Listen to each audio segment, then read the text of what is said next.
Okay, so now we got our curvature, you've seen what it is, and you just go in and just change those. Now we're going to look at our character and we're going to try to make him more, I actually have more kind of characteristic, as we can call it. So the famous 12 principles of animation. In this case, what we're using is very simple. This is because we can use modifiers in order to make him look using those squash and stretch and also the anticipation and all of that. So let's go in and just close that curve editor and let's go back to the start, and it's use the modifier panel, select your character, and then just go and click in here and just go to the actual, what is called, it says the bend modifier. So right over here, press into the bend, and whoa, before I do that, I'm just gonna unclick the actual auto key. I'm going to test this, which means that, oh, the angle of actually bending him. So if I go like this, no, I don't want my character, Mr. Jiggle, I call him, to be flexing from side to side. So I'm going to go in here, I'm going to change the actual, like you can see, the actual kind of a gizmo around him, which is orange, to flex him, okay, or bend him, we can call it, because we use the flex later on. So I'll put that at 90 degrees. And it's still in the z-axis over here. I'm going to test this. Oh, that's exactly what I want to do. So over here, what we're going to be doing right now is I'm going to right click to put that back to 0, is that we're going to start to make him anticipate the actual jump and also what's going to happen afterwards, which will be like the exaggeration. In the meantime, we're going to do the squash and stretch later on. So over here, let's go in and start to animate this guy. So I'm going to press onto the auto key. Sorry. And I'm going to move, actually from the start over here, okay? I'm going to move him back, so he's going to start to anticipate that. So I'm going to say -35, okay? And afterwards, when I'm done this way, I'm just going to say, okay, well, now he's going to jump 1 and then 2. I'll bring this guy back to +35. So I'm going to go delete that and say +35 and press enter. So now let's go and see. Did he kept okay? Yeah, boom. There it is. Okay. When he's going to go up into the air, I'll bring him back to 0. So I'm going to go to 0. And then when he's going to start to go just before he hits the actual floor, 2 frames before, I'm going to move him back to -35. And then after that, go 1, 2. When he hits the floor, I'm going to put him back to 0 and just 1 frame afterwards. And you might say like, well, why those keys? Well, I've done it so many times that it might work for you, and you can always change those things. Just do try it. So I'm going to go in here and put like +35. So now it's going to forward. And if I'm going to move the actual over here, thing, just like, okay, yeah, boom, boom, boom, boom, boom. That looks pretty good.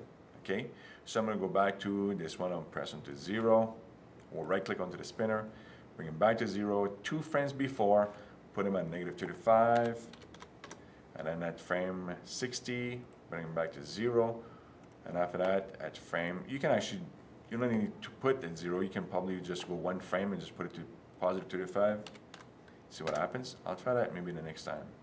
So go to 0 at 75, right click onto this spinner, go to 88, I mean, put him at -35, and then after that, I'll try that. Just go boom, hit on the floor, and just one click away, and just put him to +35. Let's see what's gonna happen. Go boom, boom. Yeah, that's. Is there any difference?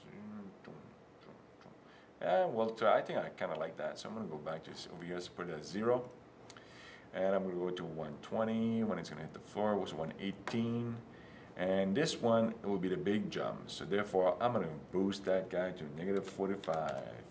He's really going to anticipate that jump. And I'm going to put him at 120 frame and a +45, because he's got to go all the way to the top of that actual stool that's going to be built later on. I'll put that to 0.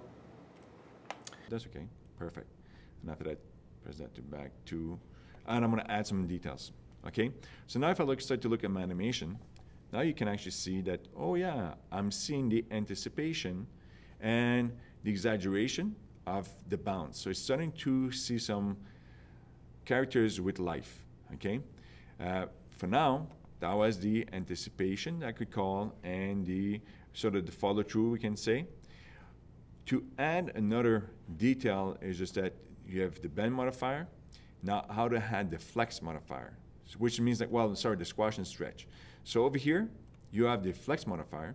If you click onto this, I see most of the times for me, it's always been the default settings, the flex, the strength, and the sway is pretty good. So I'm gonna go and press play. Oh, maybe a little bit too much. Like at when he just jumps, he's just like a little bit too far.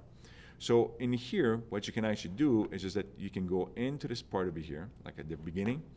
You can, I don't want to animate this, I just want to put the strength or the flex or the sway. And you can test these things to see what's going to happen, okay? So in this kind of stuff, I say, well, the sway, I'm going to try the number 10, just for the fun of it, just to see what's going to happen. If that's the way that I want to go. Yeah, that's a little bit better. It's a little bit more stiffer, okay? So if you would go just for a test try, just go to press 5 and just press play again. Oh, this is a little bit too much swag for me, okay? I much prefer to have it at 10.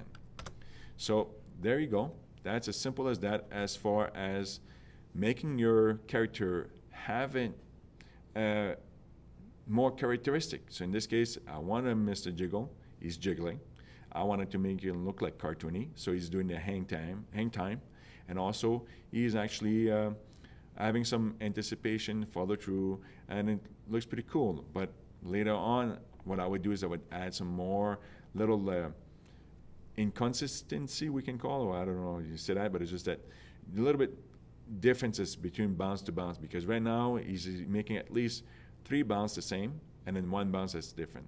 So maybe in between I would make a little bit of a different swag or different kind of height for his jump in the middle of that, just to get it out of the constant.